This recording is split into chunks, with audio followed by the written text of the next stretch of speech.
Hello student, आज हम discuss करने वाले हैं reasons of fluctuations in exchange rate, विदेशी विनिमय दरों में उच्चावचन के कारण।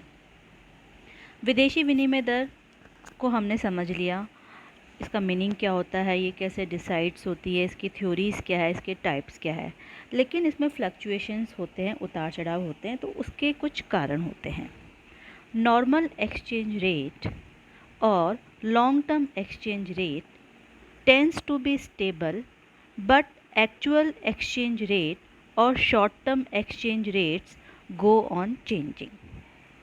सामान्य विनिमय दर या दीर्घकालीन विनिमय दर की प्रकृति स्थिर होती है, परंतु वास्तविक विनिमय दर या अल्पकालीन या बाजार दरों में बहुत अधिक परिवर्तन होते रहते हैं। Basically, the forces of demand and supply of exchange are responsible for fluctuation in the exchange rate. विनिमय दरों में जो ये उतार चढ़ाव होते हैं, इसका मुख्य कारण विदेशी मुद्रा या विदेशी विनिमय की मांग और पूर्ति की शक्तियाँ ही उत्तरदायी होती है। However, certain other factors are also create fluctuation in exchange rate. लेकिन इसके अलावा भी बहुत सारे घटक होते हैं, फैक्टर होते हैं, जिनके कारण विनिमय दरों में उच्चावचन होते हैं। सबसे इम्पॉर्टेंट चीज़ तो यही है, जब हमने इसकी थ्योरीज़ पढ़ी थी तो हमने देखा था कि भाई विदेशी मुद्रा की मांग और पूर्ति की शक्तियों के द्वारा विनिमय दर का निर्धारण होता है, और मांग और पूर्ति में अगर चेंज होगा तो एक्सचेंज रेट में चेंज होगा। तो सबसे इम्पॉर्टेंट जो रीज़न है वो यही है, condition for demand and supply of foreign exchange. विदेशी मुद्राओं की मांग और पूर्ति की दशा में अगर परिवर्तन होगा तो एक्सचेंज रेट में फ्लक्चुएशन होगा। अब ये जो मांग और पूर्ति है विदेशी मुद्रा की, इसकी क्या क्या, इसमें परिवर्तन क्यों क्यों या कब कब कैसे कैसे हो सकते हैं, वो हम डिस्कस करेंगे। उसमें है स्टेट ऑफ फॉरेन ट्रेड, यानी कि विदेशी व्यापार की स्थिति। देश के विदेशी व्यापार की स्थिति का किसी भी देश की विनिमय दर पर बहुत गहरा प्रभाव पड़ता है, और आयात और निर्यात की तुलनात्मक स्थिति विनिमय दर में परिवर्तन के लिए रिस्पॉन्सिबल होती है। अब अगर निर्यात की तुलना में आयात अधिक है, यानी कि इंपोर्ट हम ज़्यादा करें, एक्सपोर्ट कम है, तो सीधी सी बात है, हमें इंपोर्ट के पैसों को चुकाने के लिए ज़्यादा विदेशी मुद्रा की रिक्वायरमेंट होगी, और निर्यात हमारे कम है तो हमारे पास में विदेशी मुद्रा कम आ रही है, तो we needs more foreign exchange. It means our demand for foreign currency is more than its supply. तो it is a unfavourable for us, यानी कि प्रतिकूल स्थिति है हमारे लिए। तो विनिमय दर देश के अनुकूल नहीं होगी, क्योंकि डिमांड ज़्यादा है और सप्लाई कम है फॉरेन एक्सचेंज की। ऑन द कॉन्ट्ररी, अगर इसके विपरीत हम देखें तो अगर देश में आयात कम है और निर्यात ज़्यादा है, import is less and export is more then import, तो इट इज़ अ फेवरेबल, अनुकूल होगी उस देश के लिए। और हमारे पास में विदेशी मुद्रा निर्यातों के माध्यम से ज़्यादा आ रही है, और आयातों के लिए हमें आयात कम होने से विदेशी मुद्रा की मांग कम है, तो it is a favourable for that country. तो जो फॉरेन एक्सचेंज की डिमांड में चेंज होगा due to state of foreign trade, यानी कि विदेशी व्यापार की स्थिति में परिवर्तन होने पर विदेशी मुद्रा की मांग और पूर्ति में परिवर्तन होता है, जिसके फलस्वरूप एक्सचेंज रेट में फ्लक्चुएशन होता है। ठीक है, इसी में हम आगे डिस्कस करेंगे इन्फ्लुएंस ऑफ स्पेक्युलेशन, सट्टा बाजार का प्रभाव। होता क्या है, विदेशी विनिमय बाजार में जहां विदेशी मुद्राओं का क्रय विक्रय किया जाता है, वहां सटोरिये होते हैं, वो अपनी विदेशी मुद्रा की मांग और पूर्ति को प्रभावित करते हैं अपनी क्रियाओं से। वो कैसे करते हैं कि जब उन्हें उन्हें किसी वस्तु मुद्रा का मूल्य बढ़ाना होता है, तो वो उसकी बहुत डिमांड करते हैं। तो डिमांड उनके द्वारा की जा रही है, एक्चुअल डिमांड नहीं, सट्टा क्रिएट करते हैं वो लोग, आर्टिफिशियली एक ऐसा एनवायरनमेंट प्रिपेयर करते हैं कि लगता है कि इसकी डिमांड ज़्यादा हो रही है तो उसके प्राइस बढ़ने लग जाते हैं। तो जब सटोरिये द्वारा किसी मुद्रा की मांग अधिक की जाती है तो उस मुद्रा का मूल्य बढ़ जाता है, क्योंकि डिमांड ज़्यादा है तो वो महंगी हो जाएगी भाई, अब सप्लाई कम है उसकी, यानी कि एक्सचेंज रेट की डिमांड और सप्लाई में चेंज हुआ तो फ्लक्चुएशन हो गया एक्सचेंज रेट में। और इसके विपरीत सटोरिये द्वारा अत्यधिक बिकवाली पर पूर्ति बढ़ने से उसका मूल्य घट जाता है। अगर वो बहुत बेच रहे हैं, यानी कि उसकी डिमांड नहीं कर रहे हैं, तो सप्लाई बढ़ गई मार्केट में, तो उसकी रेट कम हो जाएगी। तो इस प्रकार सट्टे बाजार का प्रभाव विदेशी विनिमय की मांग और पूर्ति पर पड़ता है। मांग और पूर्ति में परिवर्तन होने के कारण एक्सचेंज रेट में फ्लक्चुएशन होता है। इसी में नेक्स्ट है effects of banking policy. Banking नीति का प्रभाव। हर एक देश की अपनी बैंकिंग की नीति होती है, और वह जो भी बैंकिंग पॉलिसी वो देश अपनाता है उसका एक्सचेंज रेट की डिमांड और सप्लाई पे इफेक्ट होता है, और अल्टीमेटली एक्सचेंज रेट में फ्लक्चुएशन होता है, वेदर इन फेवरेबल और अनफेवरेबल। अब क्या होता है, हर एक देश की बैंकिंग नीति, जैसे मान लो बैंक है, जब ऊंची बैंक दर द्वारा, जब कोई बैंक या सेंट्रल बैंक दर द्वारा विदेशी पूंजी को अट्रैक्ट करता है, ठीक है ना, उन विदेशी पूंजी को अट्रैक्ट करता है तो स्वदेशी मुद्रा की मांग बढ़ जाएगी, यानी कि हमारे देश की मांग बढ़ जाएगी। विदेशी पूंजी को अट्रैक्ट करने का मतलब है कि विदेशों से भारत में पूंजी आएगी, ठीक है ना, तो ये हमारे लिए क्या हो जाएगा, फेवरेबल हो जाएगा। हम डिमांड कम करेंगे तो विनिमय दर क्या हो जाएगी, हमारे देश में फेवरेबल हो जाएगी, पक्ष में हो जाएगी, और विनिमय दर पहले से ये तो कम हो गया, ज़्यादा हो गया, मतलब चेंज होगा ना, फ्लक्चुएशन होगा। हम कह रहे हैं कि फ्लक्चुएशन के क्या कारण है, तो अगर बैंक रेट के द्वारा विदेशी पूंजी आकर्षित की जाती है तो उस विदेशी मुद्रा की सप्लाई बढ़ने से उसकी सप्लाई बढ़ने से मांग कम होने से एक्सचेंज रेट कम हो जाएगी, which is favourable for our country, ठीक है। और अगर इसका विपरीत रहे, वाइस वर्सा, अगर बाहर जा रही है विदेशी मुद्रा तो प्रतिकूल हो जाएगी। बाहर जाने से क्या हो जाएगा, सप्लाई कम हो जाएगी, जिससे कि एक्सचेंज रेट बढ़ जाएगी। नाउ इसी में नेक्स्ट पॉइंट हम डिस्कस करेंगे एक्टिविटीज़ ऑफ ब्रोकर्स, यानी कि मध्यस्थों की क्रियाएं। ब्रोकर्स क्या करते हैं, ये क्या करते हैं, जो विनिमय दर में जो डिफरेंट मार्केट में अगर डिफरेंट एक्सचेंज रेट है तो जहाँ पे सस्ती दर है वहाँ से ख़रीद के महंगे में बेच देते हैं, इसको आर्बिट्रेज भी अपन बोलते हैं। तो जब मध्यस्थ द्वारा सस्ते बाज़ारों से विदेशी प्रतिभूतियाँ महंगे बाज़ारों में बेचने का कार्य किया जाता है, और इसका उद्देश्य क्या होता है, लाभ कमाना, ऑब्वियसली प्रॉफिट अर्निंग होती है। तो इन क्रियाओं को मध्यस्थों की क्रियाएं कहते हैं, और इन क्रियाओं से क्या होता है, विदेशी मुद्रा की मांग और पूर्ति प्रभावित होती है ना, और विदेशी मुद्रा की मांग और पूर्ति प्रभावित होने के कारण विनिमय दरों में या एक्सचेंज रेट में फ्लक्चुएशन होता है। तो reason of fluctuation in exchange rate में हमने पहला पॉइंट डिस्कस किया, condition for demand and supply of foreign exchange, यानी कि जो फॉरेन एक्सचेंज की डिमांड और सप्लाई है उसकी कंडीशन में चेंज होने के कारण एक्सचेंज रेट में फ्लक्चुएशन होता है।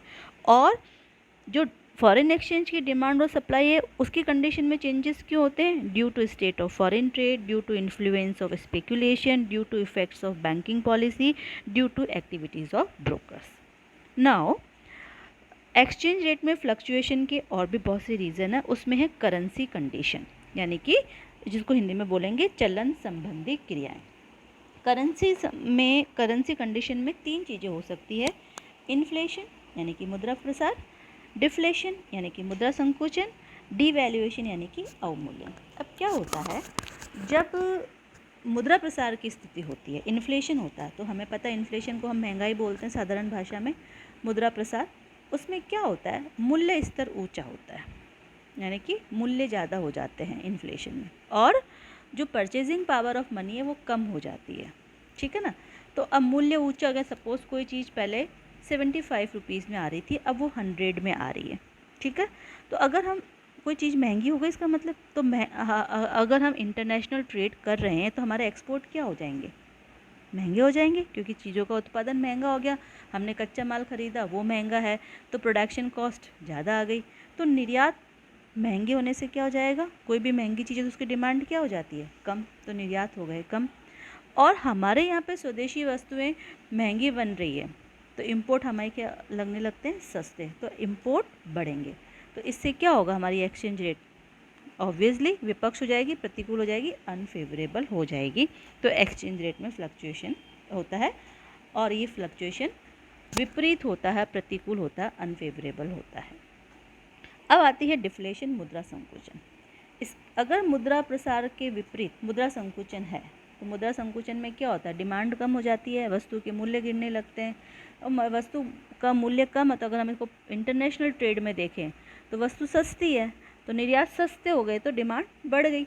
अब जब देश में निर्यात बढ़ गए तो हमारे लिए अच्छी बात है, विदेशी मुद्रा की पूर्ति हमारे लिए बढ़ जाएगी और आयात हमारे कम हो जाते हैं, क्योंकि स्वदेशी वस्तु सस्ती है और विदेशी आयात महंगे हो जाते हैं तो आयात कम हो जाएंगे। और दूसरी बात, डिमांड भी कम है, लोगों के पास मुद्रा भी कम है तो भी आयातित माल की डिमांड कम करेंगे। तो आयात कम होने से विदेशी मुद्रा की मांग कम है और निर्यात ज़्यादा होने से विदेशी मुद्रा की पूर्ति सप्लाई ज़्यादा है, तो एक्सचेंज रेट हमारे फेवर में होगी और फ्लक्चुएशन होगा एक्सचेंज रेट में, क्योंकि इम्पोर्ट और एक्सपोर्ट की कंडीशन चेंज होने से जो फॉरेन एक्सचेंज है उसकी डिमांड और सप्लाई में चेंज हुआ है, इसलिए फॉरेन एक्सचेंज रेट में चेंज होगा, फ्लक्चुएशन होगा। नेक्स्ट पॉइंट है डीवैल्यूएशन, अवमूल्यन। अवमूल्यन से भी भविष्य में विनिमय दर गिरने की प्रवृत्ति होती है, क्योंकि निर्यात बढ़ता है डीवैल्यूएशन से, क्योंकि हमारी मुद्रा का मूल्य गिर जाता है दूसरे बाह्य मुद्रा विदेशी मुद्रा की तुलना में, तो निर्यात सस्ते होने से बढ़ते हैं और आयात महंगे होने से कम होते हैं, और इससे देश का भुगतान संतुलन देश के पक्ष में होता है और विनिमय दरों में परिवर्तन होता है। ठीक है, नाउ ये सब जो इन्फ्लेशन, डिफ्लेशन और डीवैल्यूएशन है, it includes in currency condition. Now next factor is industrial factor, औद्योगिक कारण, जो भी विनिमय दर में उच्चावचन का एक कारण है। जब कोई देश औद्योगिक प्रगति की ओर बढ़ता है, इंडस्ट्रियलाइजेशन होता है, तब ऐसे देश में अधिक लाभ कमाने की संभावनाओं से विदेशी पूंजी का अधिक विनियोग होने लगता है, यानी कि विदेशी मुद्रा, capital inflow, foreign capital inflow आता है कि भाई कैपिटलाइजेशन है तो लोगों को विदेशों में भी हमारे देश में लाभ की संभावनाएं दिखती है, तो विदेशी लोग भी हमारे देश में अपनी पूंजी इन्वेस्ट करना लगते हैं। तो क्या होता है, फॉरेन कैपिटल इन्वेस्टमेंट होता है, जिससे देश की मुद्रा की मांग बढ़ती है, यानी कि भारत की मुद्रा की मांग बढ़े पे विदेशी लोग भारत में आके इन्वेस्ट करेंगे तो they will demand rupees and उसके बदले में वो अपने देश की मुद्रा देंगे, तो इंडियन करेंसी की डिमांड बढ़ रही है, तो डिमांड बढ़ने से क्या होगा, एक्सचेंज रेट हमारे फेवर में हो जाएगी। ठीक है ना। और इसका हम अगर उल्टा करें, इसके विपरीत, अगर औद्योगिक अवनति होती है, प्रोग्रेस नहीं होती है, तो उस समय क्या होती है, या जो जिसने इन्वेस्टमेंट कर लिया, अगर हमारे यहाँ पे इकोनॉमिक डेवलपमेंट कम हो रहा है, इंडस्ट्रियलाइजेशन की जो प्रोग्रेस है वो डाउनफॉल हो रही है, तो जितना भी इन्वेस्टमेंट है वो वापस ले जाना चाहेंगे, सेफ्टी पर्पस से उनको प्रॉफिट नहीं हो रहा है, तो क्या होगा, हमारे देश से कैपिटल आउटफ्लो होने लगेगा, तो हमारे देश की मुद्रा की मांग क्या हो जाएगी, कम हो जाएगी, उससे एक्सचेंज रेट हमारे फेवर में नहीं होगी, अनफेवरेबल हो जाएगी। ठीक है। नाउ नेक्स्ट है पॉलिटिकल फैक्टर। अब पॉलिटिकल फैक्टर में बहुत सारी चीज़ें आती है राजनीतिक स्थिति में, उसमें हर एक देश की राजनीतिक स्थिति भी एक्सचेंज रेट में फ्लक्चुएशन का एक बहुत बड़ा कारण होता है, क्योंकि देश की जो राजनीतिक परिस्थितियां हैं और जो आर्थिक नीतियां हैं उनका एक्सचेंज रेट पर बहुत गहरा प्रभाव पड़ता है, क्योंकि देश का विदेशी व्यापार बहुत कुछ इन दोनों बातों पर निर्भर करता है कि वहाँ की आर्थिक परिस्थितियाँ और राजनीतिक स्थितियाँ कैसी हैं। ठीक है ना। अब इसमें पॉलिटिकल फैक्टर में वॉर, पीस और सेफ्टी या सिक्योरिटी, युद्ध, शांति और सुरक्षा एक बहुत बड़ा घटक है जो कि एक्सचेंज रेट में फ्लक्चुएशन का कारण होता है। कि यदि किसी देश में युद्ध चल रहा हो तो देश को विदेशों से बहुत सारी चीज़ें, अस्त्र शस्त्र या और भी आवश्यक वस्तुएं मंगाने के लिए भारी खर्चा करना पड़ता है, और उससे इन्वेस्टमेंट तो होगा नहीं, जिस देश में युद्ध चल रहा है वहाँ फॉरेन कैपिटल इनफ्लो तो होगा नहीं, तो यहाँ पर विदेशी पूंजी का निष्क्रमण होगा और विनिमय दर देश के विपक्ष में हो जाएगी, विपरीत हो जाएगी, अनफेवरेबल हो जाएगी, क्योंकि इंडियन करेंसी की, जैसे हमने इंडियन करेंसी, तो मैं इसलिए बोल रही हूँ कि अगर हम ये अज्यूम कर रहे हैं कि इंडिया में वॉर हो रहा है तो इसकी डिमांड कम हो जाएगी इंडियन रुपीज़ की, तो ये अनफेवरेबल हो जाएगा। और इसके विपरीत अगर देश में शांति है, सुरक्षा है और राजनीतिक स्थायित्व, स्टेबिलिटी है और सरकारी नीतियाँ एकदम निष्पक्ष है, तो विदेशों से व्यापार बढ़ेगा, विदेशों में हमारे देश की साख बढ़ेगी, पूंजी विनियोग को प्रोत्साहन मिलेगा, विदेशी फॉरेन कैपिटल इन्वेस्टमेंट होंगे, तो विनिमय दर हमारे देश में अनुकूल होने की प्रवृत्ति रखेगी। तो इस प्रकार युद्ध की स्थिति, शांति और सुरक्षा, राजनीतिक स्थितियाँ विनिमय दर में उच्चावचन का एक प्रमुख कारण है। नेक्स्ट है प्रोटेक्शनिस्ट पॉलिसी, संरक्षण की नीति।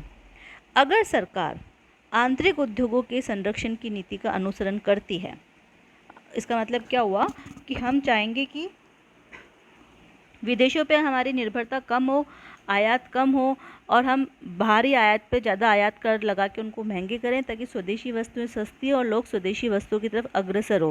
प्रोटेक्शन देते हैं हम हमारे घरेलू उद्योगों को, संरक्षण देते हैं, तो आयात हतोत्साहित होंगे। और इससे क्या होगा, आयात कम होने से विदेशी मुद्रा की मांग कम हो जाएगी, जो हमारे पक्ष में होगी और विनिमय दर हमारे फेवर में होने की प्रवृत्ति रखेगी। ठीक है। नाउ फाइनेंस पॉलिसी, वित्त नीति। अगर सरकार घाटे की वित्त नीति अपनाती है तो क्या होगा, डेफिसिट फाइनेंसिंग में क्या होता है, खर्चा ज़्यादा आय कम। ठीक है। तो मुद्रा प्रसार होगा, अतिरिक्त जो खर्चे को पाटने के लिए क्या करेंगे, या तो विदेशों से ऋण लेंगे हम, या देश की जनता से ऋण लेंगे, या अतिरिक्त नोट छापेंगे। डेफिसिट फाइनेंसिंग का मतलब यही होता। तो अतिरिक्त मुद्रा आएगी से मुद्रा प्रसार होगा। मुद्रा प्रसार से आयात ज़्यादा होंगे, पहले मैंने डिस्कस किया, और निर्यात कम होंगे क्योंकि महंगाई बढ़ेगी। इसके कारण विनिमय दर में बढ़ोतरी होगी जो कि देश के लिए प्रतिकूल होगी। नेक्स्ट है एक्सचेंज कंट्रोल, विनिमय नियंत्रण। अगर सरकार विनिमय दर पर नियंत्रण करने की नीति अपनाती है तो विदेशी मुद्रा की मांग को कम करना और पूर्ति को बढ़ाने के प्रयास करती है। एक्सचेंज कंट्रोल का मतलब यही है कि जो फॉरेन करेंसी है उसके अनावश्यक खर्चों पे रोक लगा के उसे अत्यावश्यक आवश्यकताओं के लिए हम रखें। It is known as the exchange control. तो इससे अगर एक्सचेंज कंट्रोल सरकार अपनाती है तो विदेशी मुद्रा की हमारे पास में कमी नहीं होगी और विनिमय दर हमारे पक्ष में रहने की प्रवृत्ति रहेगी। तो all these are the reasons of fluctuation in exchange rate.